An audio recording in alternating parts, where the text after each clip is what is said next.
नमस्कार साथियों, बहुत बहुत स्वागत है आपका सुधा हिंदी क्लासेस में। हम छायावाद का अध्ययन कर रहे हैं और छायावाद के अंतर्गत आज हम सूर्यकांत त्रिपाठी निराला जी का अध्ययन करेंगे। सबसे पहले हम देखेंगे इनका सामान्य परिचय, उसके बाद इनकी रचनाओं को और इनके रचनाओं के बारे में कुछ विशेष तथ्यों को। क्लास आपके लिए बहुत ही महत्वपूर्ण होने वाली है, तो क्लास को पूरा देखिए। अगर आप इस चैनल पर पहली बार आए हों तो चैनल को सब्सक्राइब अवश्य करिएगा, अगर आप टीजीटी, पीजीटी, यूजीसी नेट इत्यादि की तैयारी कर रहे हो तो।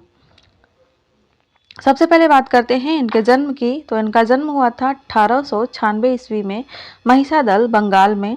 इनका निधन 1961 ईस्वी में इलाहाबाद में हुआ था। इनके पिता का नाम राम सहाय त्रिपाठी था और इनकी माता का नाम रुक्मणी देवी था। इनकी पत्नी का नाम मनोहरा देवी था और पुत्री का नाम सरोज था, जिसके नाम पर इन्होंने सरोज स्मृति भी लिखा था।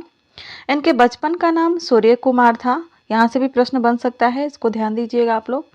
उपनाम की बात करें तो उनके बहुत सारे उपनाम हैं, जैसे कि इन्हें छायावाद का महेश कहा जाता है, नए कवियों का गोरखनाथ कहा जाता है, बसंत का अग्रदूत कहा जाता है, महाप्राण निराला कहा जाता है और छायावाद, प्रगतिवाद एवं प्रयोगवाद का पथ प्रदर्शक भी कहा जाता है और हिंदी का सबसे बड़ा प्रयोगवादी भी कहा जाता है इनको। निराला की प्रथम कविता की बात करें तो वो है जूही की कली, जो कि 1916 ईस्वी में है। यह सर्वमान्य है। इसको जो है महावीर प्रसाद द्विवेदी जी ने छापने से मना कर दिया था। रामविलास शर्मा ने भारत माता की वंदना को माना है इनकी पहली कविता, जो कि सन 1920 को प्रकाशित हुई थी।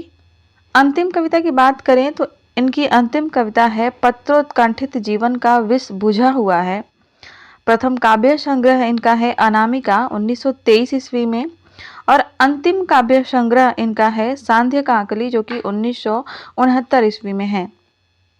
आगे बढ़ते हैं और काव्य संग्रह की बात करते हैं। इनके बहुत सारे काव्य संग्रह हैं, तो सभी को हम क्रम से देखने वाले हैं, क्योंकि परीक्षाओं में क्रम से पूछने वाले प्रश्न आते हैं। सबसे पहला काव्य संग्रह है अनामिका, जो कि 1923 ईस्वी में है। परिमल है 1930 में, गीतिका है 1936 में, तुलसीदास है 1938 में, कुकुरमुत्ता 1942 में, बहुत ही महत्वपूर्ण है यह काव्य संग्रह।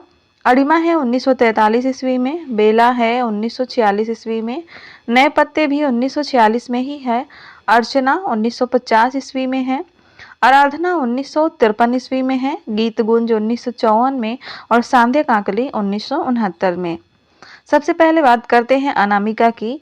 तो ये इसका प्रथम संस्करण जो है 1923 ईस्वी में प्रकाशित हुआ था और इसका द्वितीय संस्करण 1938 ईस्वी में प्रकाशित हुआ था। अनामिका में संकलित कुछ प्रमुख कविताओं को देखते हैं। वह है सम्राट एडवर्ड के प्रति, प्रेयसी, रेखा, सच है, सरोज स्मृति 1935 ईस्वी में और राम की शक्ति पूजा 1936 ईस्वी में और वह तोड़ती पत्थर। तो यहाँ से प्रश्न पूछा जा सकता है कि सरोज स्मृति किस काव्य संग्रह में संग्रहित है, तो वह अनामिका में है। राम की शक्ति पूजा को भी पूछा जा सकता है कि किस काव्य संग्रह में है और सम्राट एडवर्ड के प्रति ये भी पूछा जा सकता है कि यह कविता किस संग्रह में है, तो यह अनामिका काव्य संग्रह में है। इसको आप लोग ध्यान दीजिएगा। दूसरा जो इनका काव्य संग्रह है उसमें जो संकलित कविताएं हैं उसको देखते हैं। उसमें है जूही की कली, बादल राग, भिक्षुक, संध्या सुंदरी, पंचवटी प्रसंग, अधिवास और दीन बहू। ये जो है बहुत ही महत्वपूर्ण कविताएं हैं। जूही की कली है, बादल राग है और भिक्षुक है, ये तो बहुत ही ज़्यादा महत्वपूर्ण है, तो इनको याद रखिएगा कि यह परिमल में संग्रहित हैं। आगे बढ़ते हैं। तुलसीदास जो इनकी कविता है यह एक प्रबंधात्मक लंबी कविता है।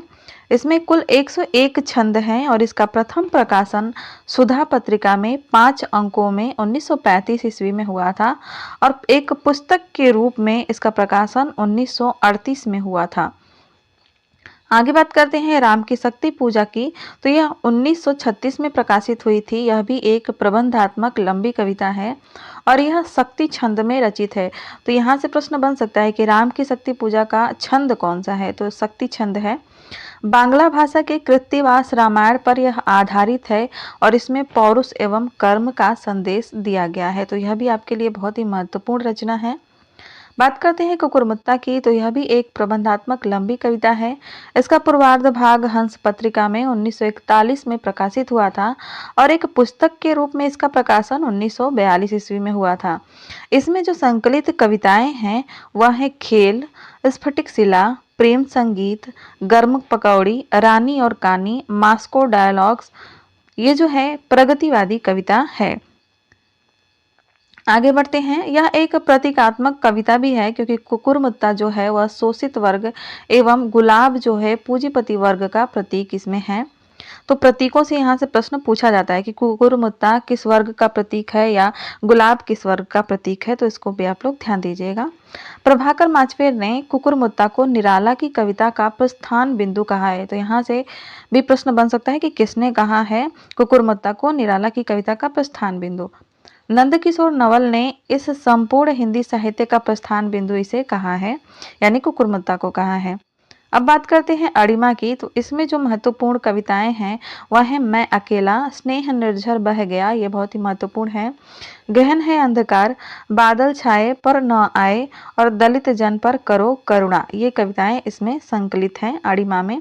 बेला में जो कविताएं हैं वो है वीर जवाहरलाल, जल्द जल्द पैर बढ़ाओ और वेश रूखे अधर सूखे, ये बहुत ही महत्वपूर्ण है।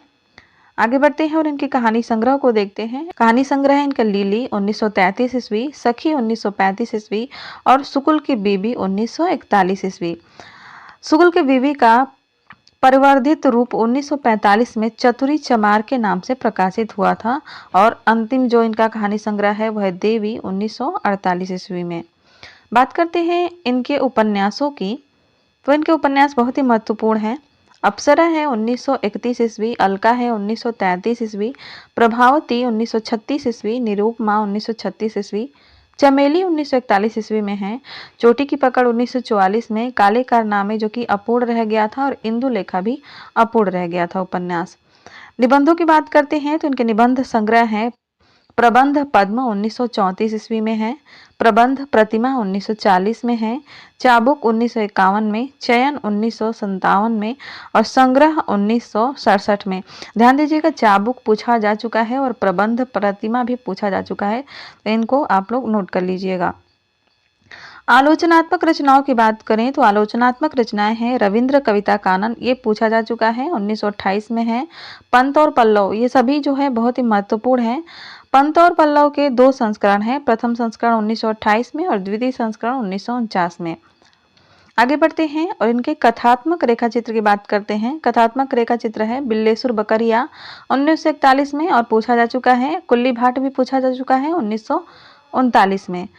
नाटक की बात करें तो इनके नाटक है पंचवटी प्रसंग 1934 में, ध्यान रखिएगा इस नाम से इनकी एक कविता भी है।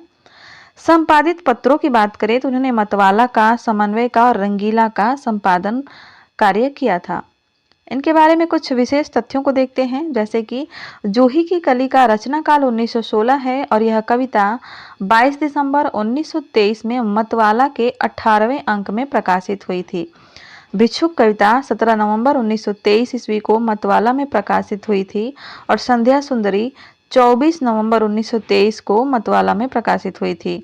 निराला मतवाला के संपादक मंडल में 1923 ईस्वी में शामिल हुए थे और मतवाला का निम्नलिखित मोटो यानी ध्येय वाक्य जो है निराला ने ही लिखा था। वो क्या था कि अमीय गरल शशि रविकर राग विराग भरा प्याला, पीते हैं जो साधक उनका प्यारा यह मतवाला। तो ये पूछा जा चुका है, इसको भी आप ध्यान दीजिएगा। 1935 से 38 ईस्वी तक निराला की रचनाओं का प्रौढ़ काल माना जाता है। अब निराला के कुछ चर्चित कथन देख लेते हैं, जैसे कि भाव की मुक्ति छंदों की मुक्ति भी चाहती है। यहाँ भाषा, भाव और छंद तीनों ही स्वच्छंद है, यह इन्होंने माधुरी पत्रिका में कहा था। कविता स्त्री की सुकुमारता नहीं, कवित्व का पुरुष गर्व है, यह भी इन्होंने माधुरी पत्रिका में कहा था। कवित्व हिंदी का जातीय छंद है, यह माधुरी पत्रिका में कहा था और यह पूछा जा चुका है कि कवित्व को हिंदी का जातीय छंद किसने कहा है। मनुष्य की मुक्ति की तरह कविता की भी मुक्ति होती है, यह भी इन्होंने कहा है। और मनुष्य की मुक्ति कर्म के बंधन से छुटकारा पाना है और कविता की मुक्ति छंदों के शासन से अलग हो जाना है, यह इन्होंने परिमल की भूमिका में कहा था।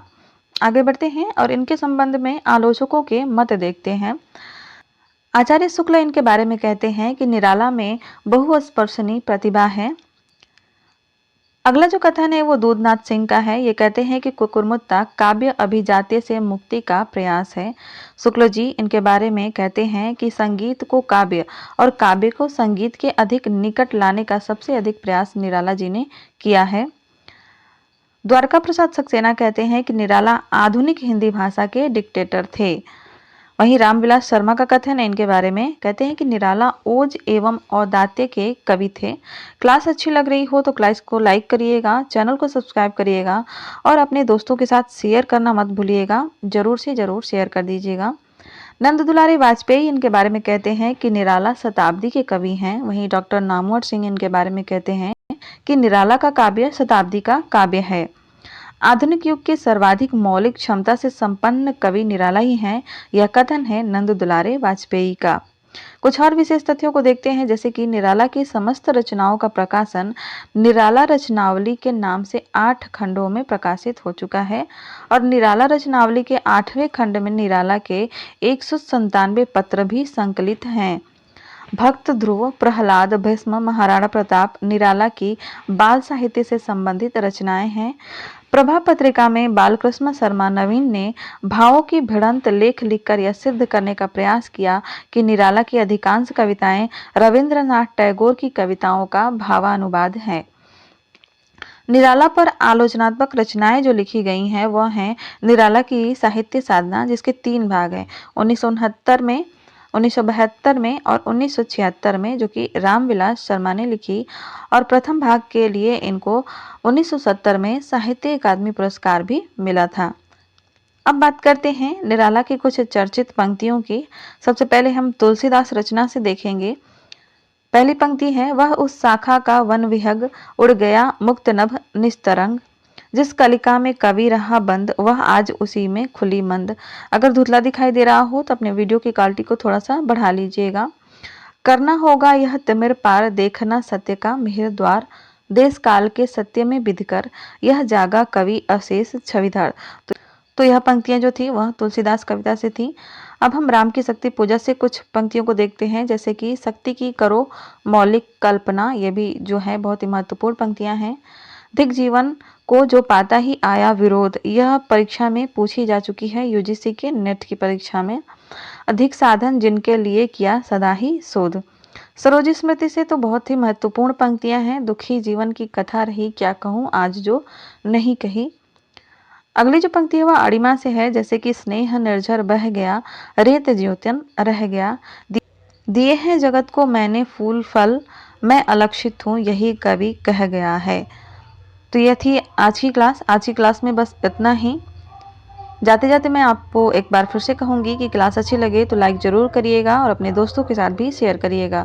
धन्यवाद। मिलते हैं अगली क्लास में, तब तक के लिए अपनी पढ़ाई मेहनत से कीजिए।